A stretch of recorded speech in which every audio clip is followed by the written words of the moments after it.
હિંમતનગર ખાતે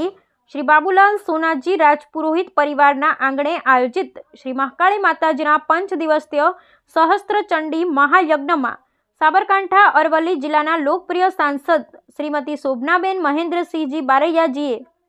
ઉપસ્થિત રહી માતાજીના અલૌકિક દર્શનનો લાભ લઈ માતાજીના આશીર્વાદ મેળવી ધન્યતા અનુભવી।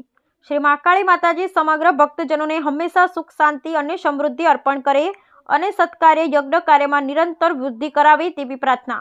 સાથે પ્રદેશ ભાજપા કોષાધ્યક્ષ અને કાલિકા મંદિર ટ્રસ્ટ પાવાગઢ પ્રમુખ શ્રી સુરેન્દ્ર કાકા, કાલિકા મંદિર પાવાગઢ ટ્રસ્ટના મંત્રી શ્રી અશોકભાઈ પંડ્યા, અમૂલ ફેડરેશનના ચેરમેન શ્રી શામળભાઈ પટેલ, પૂર્વ ધારાસભ્ય મહેન્દ્રસિંહ બારૈયા, સાબર ડેરી ડિરેક્ટર શ્રી વિપુલભાઈ પટેલ, ચિંતનભાઈ પુરોહિત, અમૃતભાઈ પુરોહિત સહિત મોટી સંખ્યામાં ભક્તજનો હાજર રહ્યા હતા।